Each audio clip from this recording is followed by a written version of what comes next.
Shalom Aleichem says we move forward in regards to our next Avodah for the next couple of days.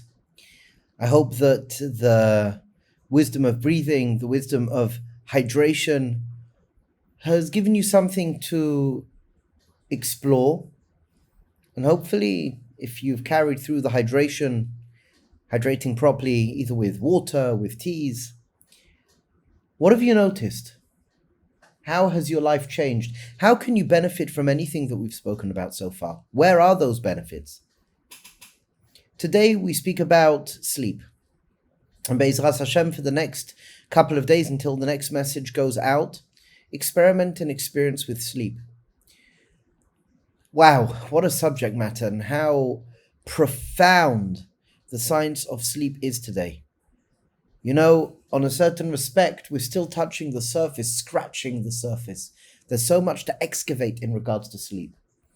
We have a superficial idea of why we sleep. So on one level, as the human body is awake, in its wake state, it expends energy. And as the human body expends energy, that energy depletes. And as the energy depletes, we feel it. We all know what it feels like to feel tired. Our bodies slow down, our minds slow down. Everything within human experience decreases. So eventually we go to sleep. And when we go to sleep, we recuperate, we re-energize. There's a lot that is very close to our awareness and our life experience that's experienced with a good night's sleep or a few hours sleep. However, Chevra, it goes so much deeper. Because when a person doesn't sleep properly, and you should know that it's brought down statistically in a number of different sleep experiments, that over 80% of people are sleep deprived. And they have various different tests in order to measure the amount of sleep deprivation, how quickly it is to fall into different cycles of sleep. There should be a normal, healthy time limit from when we put our head down on the pillow until we are going into a deeper level of sleep. So we can have all these metrics and measurements, and we see very clearly. I mean, look, even if I'm speaking to you, as I'm speaking to you, maybe you feel sleep deprived, but a lot of people experience sleep deprivation. And when we're dealing with sleep deprivation from a cellular level, we are hindering good life quality and good life experience. Because when we go to sleep, even though we may consciously be going to sleep, on internal levels of human experience, there's so much activity. There's so much brain activity. There's fluids that are flushing through your body, cleansing your body, coming from your spinal column. On a cellular level, the cellular regeneration, memories are being processed. There's so much going on. So when you think you're going to sleep and there's not much going on, wow, we are so wrong. We become so active when we sleep. One of my teachers, who is a neurologist, once said that when a person goes to sleep, you use more energy than running a long marathon. He was giving an example of the amount of energy that we use. And there's many things that hinder us from sleeping properly. First of all, we're the only creatures on this planet that do not sleep normally. We have a sleep rhythm and we move out of our sleep rhythm. Why? Because there's so much artificial light, and we think, we want to burn the candle at both ends, the morning and the evening, or sometimes just the night. But it affects us. There's a circadian rhythm. We release melatonin, a hormone, and every single rhythm that exists within the human experience is purposeful. There's a reason for it. And when we break free from that natural rhythmic experience, then unfortunately we end up experiencing ill health. It's rather simple.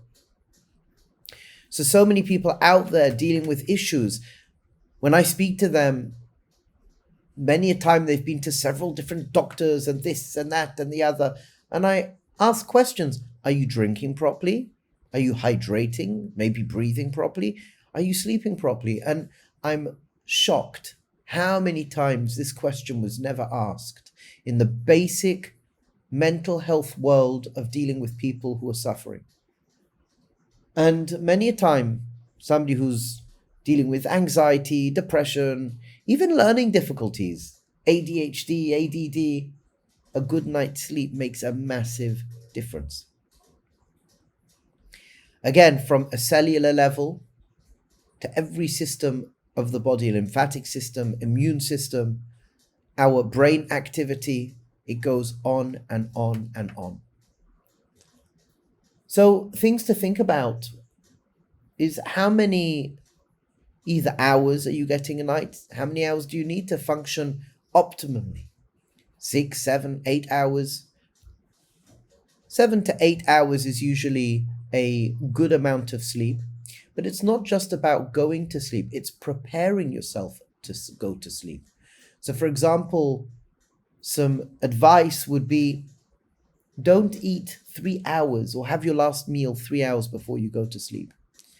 And start to dim the lights 3 hours. Computer screens and things like that, that changes your brainwave functioning. So try to be off or limit or dim the screen. Lights, try to turn down the lights before you go to sleep. A couple of hours before you go to sleep, if you can. And as well, the mattress, obviously, you sleep upon.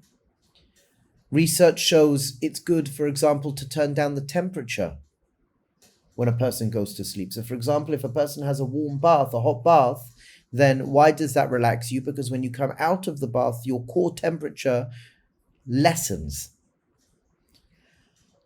As well, hydrating, taking a couple of glasses of water, a couple of hours, an hour before you go to sleep, so you're properly hydrated, because if a person's dehydrated, it will affect their sleeping, believe it or not. Maybe an hour before you go to sleep, gently stretching. These things can help going to sleep. As well, I would suggest getting up in the morning to help you get up in the morning. One of the Sfarim I saw, one of the tzaddikim, they said, if you want to get up like a lion, go to sleep like a lion. You can learn a bit. Kriya Shema, Lamita is very therapeutic. Letting go, forgiveness, breathing before you go to sleep. But getting up in the morning, Maida'ani lefanecha, open your eyes, Maida'ani, wash your hands. After that, if you need to go to the bathroom, go to the bathroom, but drink 2-3 cups of water. Hydrate your body. Go and open the curtains, go into the sunlight. Open up your eyes, allow light to flood the room that you are in, or go to the window, stick your head out the window, go outside for a few minutes. This will help wake you up. If you can in the morning, exercise. High intensity exercise for a few minutes is wonderful for waking up your body, waking up your system. Some journaling, breathing, meditation.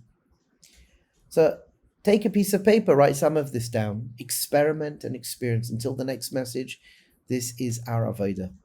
May we, Be'ezras Hashem, take this wisdom and always live well. Bracha, Mazel, and Hatzlacha. May we experience Simchas HaChaim, Yishuv Hadas, Harchavas Hadas, Menuchas HaNefesh.